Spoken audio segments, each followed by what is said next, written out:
salam aleikum, aleikum salam Congo. Tu amo un cara y moana por ahí.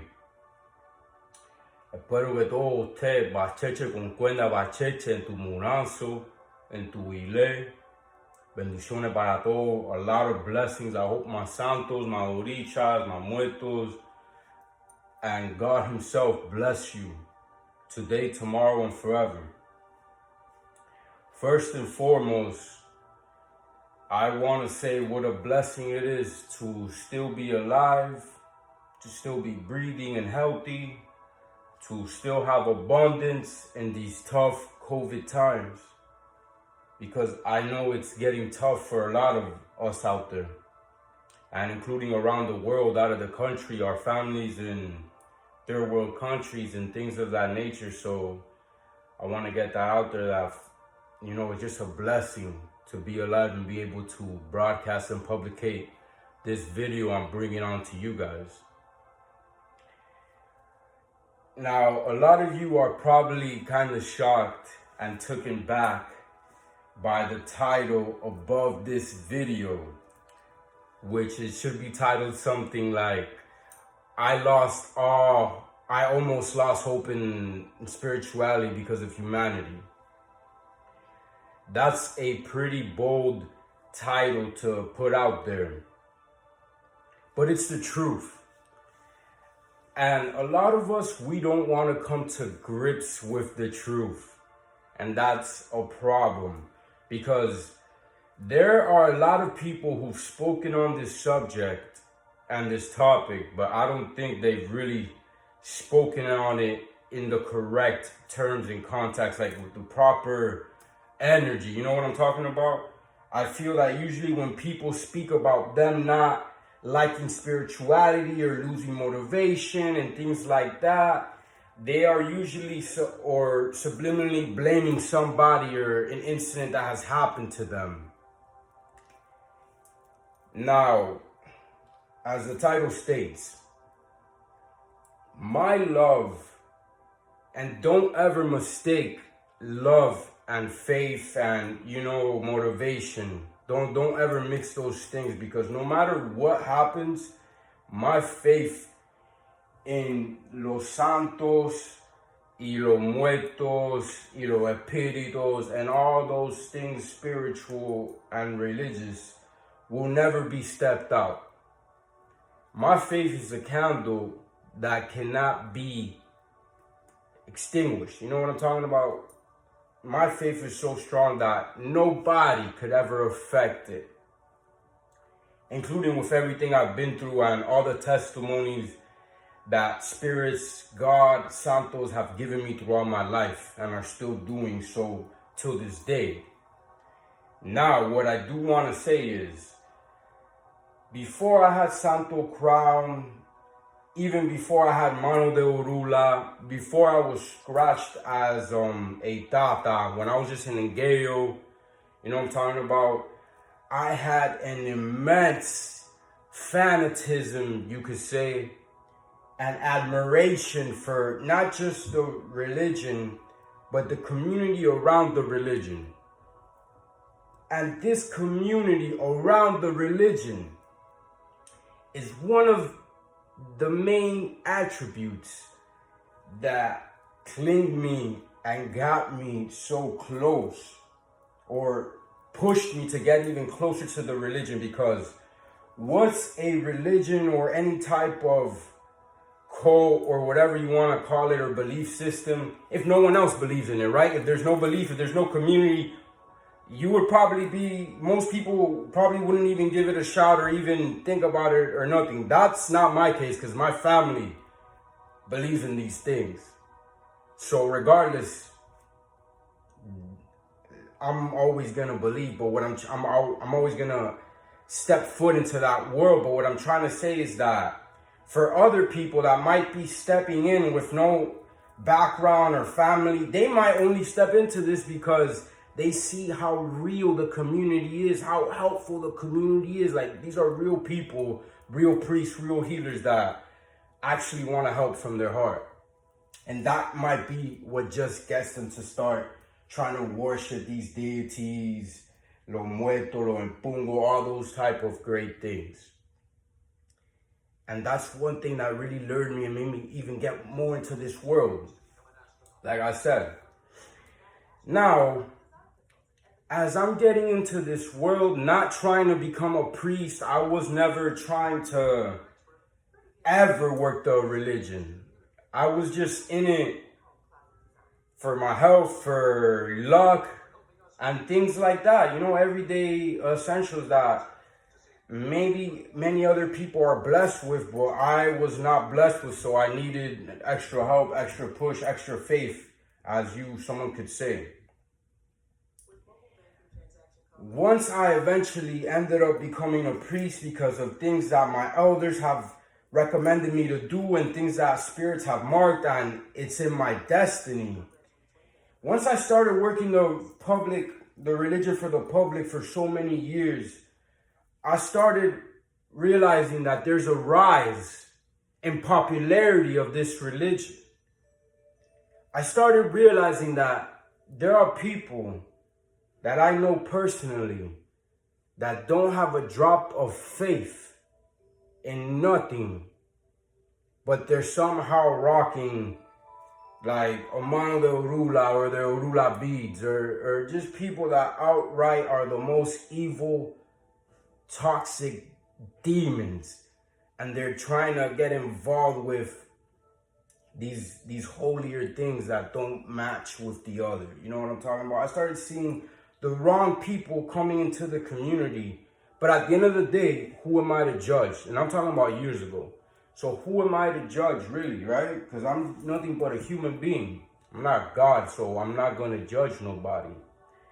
Actually, at the start, I thought it was kind of great. I was like, because I'm not a hater, so I really believe if you're a good healer and you're right in the heart and a righteous person, you're going to want more people to come into these religions and get the evolution they need in their life. But I started seeing that, hold on, these big waves of people that are transitioning to these roots and to this culture, they're not trying to get healed. These people are trying to make money. This is their side job, their last escape, their scapegoat, their last resort, their crisis situation.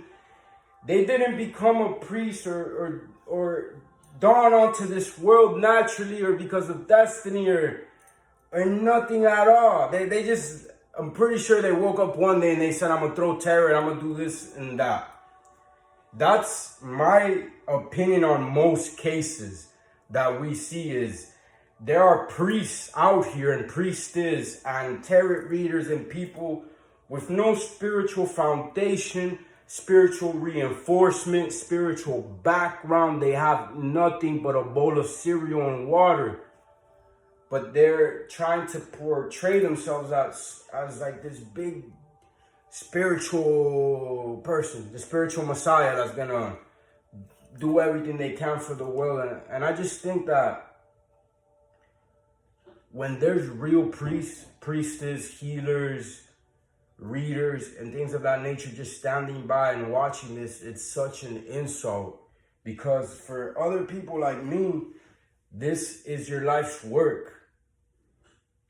Like everything I'm doing, everything I'm leaving behind, everything I'm laying down, everything is really my life's work. And it's really everything I put my all into it. But then there's people that are just in it for money. And I truly believe, and I've said this to many elders before, and I've spoken to many elders about this, is that at the end of the game, at the end of the day, the fakes, the scammers, the con artists are winning.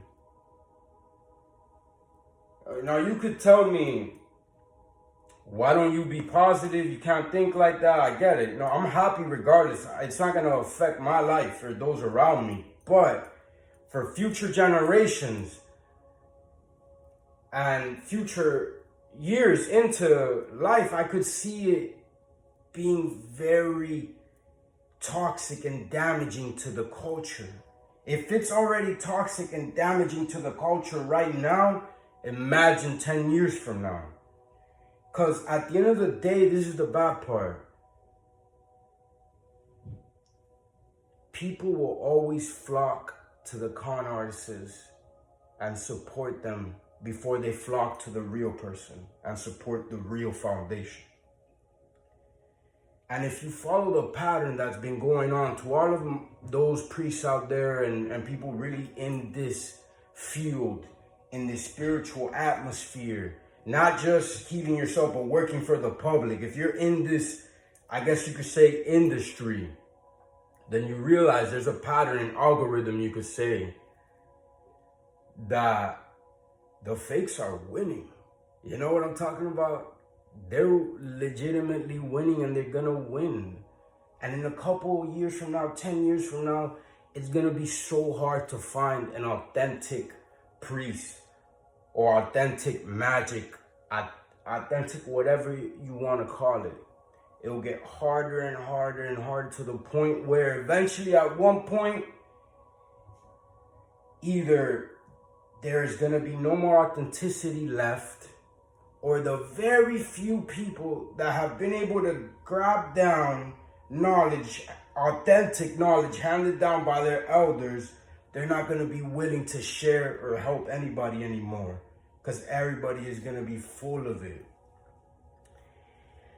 And to be honest, many points in these years as I help the public, I would have to take a step back, because this would really dawn on my chest. Like, I just couldn't believe how I was watching all these fake scammer people just say such fake information that don't even make sense. I mean, we literally have people out there teaching others and their audience how to do palo jobs. And they don't even say, like, you gotta be a palero, you gotta be a yaya. No, they just put a whole ensada de palo, or in other words, in a bowl of palo for anyone to do. I don't get angry anymore at those things. I don't do things I used to do in the past to try to expose those people. But I feel that it's such a disgrace and an insult when not only is this, like I said, your life's work, but this is not just your life's work, it's your culture, your roots, something you're very passionate about. Then you have money hungry people that just come and make a mockery of it for a couple $100. That's so demotivating as a real priest. Regardless if it affects me or not, it really makes me stand back and say, like, how much more could I help the world, or how much more could I save the world, or how much healing could I do when there's so much fake healing going on, making the healing go even more backwards. You know what I'm talking about? So basically what I'm trying to point out is that if you're not aware by now, there's literally an unseen, hidden battle going on right now between the real and the fake. And at this point, the fake are winning. That's just the end of it. The fake are winning. The fake will win. So all I could tell you and everybody who's watching is, if you have authentic family, authentic priests, authentic healing friends, authentic spiritual circle, keep it very close to you. Hold it very dear to you, because there will be a point in time where you won't be able to find any authenticity, anything authentic. It's just something to note. It's definitely something to observe and acknowledge. And another thing, social media and all these platforms and things like that, where people could give themselves certification, all these fake diplomas does not help at all. It does not help one bit. But oh well. At the end of the day, the world will be the world. As an elder once told me, el mundo va a ser el mundo. ¿Tú me entiendes? And there's nothing we could do about that, unfortunately. Sometimes there's things we can't do. Now, I know you thought that this video was gonna end all, morbid, or the fake one. No, you know what I'm talking about? But it doesn't have to be that way. Regardless if I'm saying the fake have won, the fake are gonna win, there is still a solution, and things could be changed, because just like consultation, just like what the Spirit said, just like anything in the world, every day there are things you or we could do to change the outcome of tomorrow. So what I'm trying to say is that if we want a solution for these fake people not to win, not to ruin the motivation, the faith, not just for newcomers, for aleyos, for outsiders that need help, and for priests and people that come from these cultures and roots. But there is a way to stop them. I solely believe if there was more authentic people uniting y teniendo unión, como dice Ogun Damasa, the fakes could get stepped on and the real will win. But if not enough real people unite and synchronize their, not just energy and spirituality, no, their love, their support for each other, embrace each other, that's something that nobody does, is because this is a twisted part. The few real ones that there is, most of them are in a competitive state with all the other real ones. You know what I'm talking about? And that is also something else that needs to end. Because if you're in this religion to help people, then help people. If you're in this for money, then just quit the religion, go to a trade school and find you something that could get you a check every month or every week, whatever. You need to, But that's basically it. Like I said, I wanted to vent that out and get that out there, because it's something that's been really demotivating for me, and it's just hard to watch. But I'm going to continue. I'm here to stay. The fakes will not demotivate me. They will not keep me down. I'm going to give it all I got, honestly. And I hope all of you that have been with me since the start of this journey, before I was even posting that I would do readings online and everything, I'm talking about back in the day, I hope all of you that have been with me this whole journey stay put, because the journey is only going to get better. It's going to blossom more. It's going to get bigger. A lot of new things are coming our way. And we just need to stay faithful, strong, patient, and very tolerant. To all my hijadas out there, all my godchildren, all the people I love, all my friends, I love you guys. Bendiciones. Stay safe. To all my viewers out there, audience, if you're new to this channel, if this is your first time watching this, subscribe, hit the like button. I'm going to be releasing a lot more videos this year. We're going on to 2021, so a lot of things are going to change, as I hope they change in your life as well. Nobody's perfect. But yeah, if you have any opinions or commentary on what is your thoughts on the battle between real and fake, and please don't comment corny things like, oh, but if you're real, then you shouldn't even feel like it's a battle against the fake. No. If you're gonna comment something like that, I don't think you're woke enough to really understand what's going on or how this works. But anyways, Malay Gonzala, bendiciones. Y que se cuide todo el mundo. This was my video explaining how humanity almost ruined my motivation and spirituality for me.